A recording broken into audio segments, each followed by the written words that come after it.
ቅዱስ ነው። አምነህ ብትቀበል ይሻላል። ቅዱስ ነው እግዚአብሔር። ቅዱስ ነው እግዚአብሔር። ቅዱስ ነው እግዚአብሔር። ለእስራኤል ሕዝብ ብቻ የመጣ የእግዚአብሔር ቃል አይደለም። ለእስራኤልማ ተጠቅሞበት አልፏል። ቃሉ ከእግዚአብሔር ጋር ተስማምቶ አልፏል። የእግዚአብሔርን ድምፅ ሰምቶ አልፏል። ዛሬ ይሄ ቃል የተቀመጠው ለእኔና ለእናንተ ነው። ቃሉን እንድንኖርበት ነው። ቃሉን ሕይወት እንድናገኝበት ነው። ቃሉን ብንሰማ እሺ ብንል ለዚህ ቃል ብንታዘዝ እግዚአብሔር በመካከላችን ክብሩን ይገልጣል። እግዚአብሔር በሕይወታችን ክብሩን ይገልጣል። እግዚአብሔር በትዳራችን ክብሩን ይገልጣል። ለቃሉ መታዘዝ ካቃተን ግን ዘላለም በእግዚአብሔር ቤት ሽባ ሆነን እንኖራለን። እኔም እዛው፣ አንተም እዛው፣ አንቺም እዛው፣ መሪውም እዛው፣ ምዕመናኑም እዛው። ለምን? እግዚአብሔር አንድ የሚፈልገው ነገር አለው። ከጉባኤ አንድ የሚፈልገው ነገር አለው። ከቤተ ክርስቲያን አንድ የሚፈልገው ነገር አለው። ምንድን ነው የሚፈልገው እግዚአብሔር? ቅድስና፣ ቅድስና፣ ቅድስና። ታውቃላችሁ፣ ንብ እንኳን ንብ እየዞረች ሳመርታይም እዛ በረንዳ ላይ አበባ ምናምን ስለምናደርግ ይመጣሉ ንቦች። እዛ ስንቀመጥ ያስቸግራሉ፣ ይመጣሉ። ለምንድን ነው የሚመጡ? የአበባ ሽታ ስለሚሸታቸው ይመጡና እየዞሩ እየዞሩ እየዞሩ አበባ ላይ ተቀምጠው ይቀስማሉ። የአበባው ሽታ ደስ ይላቸዋል አይደል? ንቦች የእግዚአብሔር መንፈስ እየዞረ ነው። የእግዚአብሔር መንፈስ በከተማ ላይ እየዞረ ነው። የእግዚአብሔር መንፈስ ማረፊያ እየፈለገ ነው።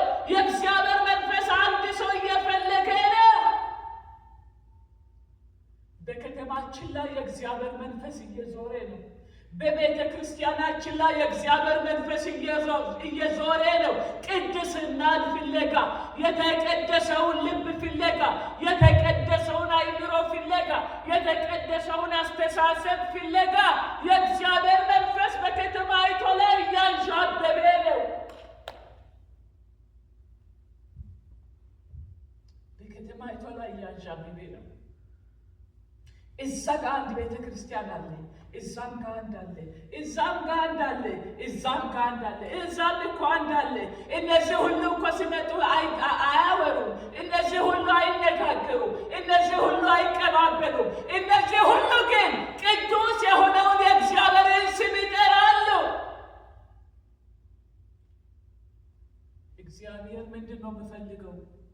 እግዚአብሔር የተቀደሰ አስተሳሰብ ያለውን፣ እግዚአብሔር የተቀደሰ ልብ ያለውን፣ እግዚአብሔር የተቀደሰ አይምሮ ያለውን ፍለጋ እያንዣበበ ነው።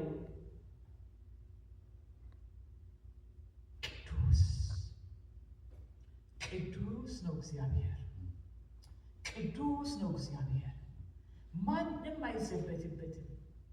ማንም ደግሞ እግዚአብሔርን ወገኖችን ሊያታልለው አይችልም። ጉዴን ወደ ጓዳ ደብቆ በፊታችሁ ያቆመኝን እግዚአብሔርን ማታለል አልችልም። በሱ ፊት ጉዴ ብዙ ነው። በሱ ፊት ጎደሎዬ ብዙ ነው። ብርቱ ስለሆንኩ አይምሰላችሁ በፊታችሁ የቆምኩት። ብርቱ ስለሆንኩ አይምሰላችሁ የማገለግላችሁ። እግዚአብሔር ጉዴን ወደ ጓዳ ደብቆ በፊታችሁ ያቆመኝ እግዚአብሔር ለእኔም ለእናንተም መልእክት ስላለው አንደበቴን ተጠቅሞ ነው። እኔም ፈውስ እፈልጋለሁ። በዚህ ቃል እኔም ፈውስ እፈልጋለሁ። እንደ ቃሉ እኔም መቀደስ እፈልጋለሁ። እናንተስ ትፈልጋላችሁ ወይ መቀደስ? የእግዚአብሔርን ድምፅ ሰምታችሁ መቀደስ ትፈልጋላችሁ ወይ?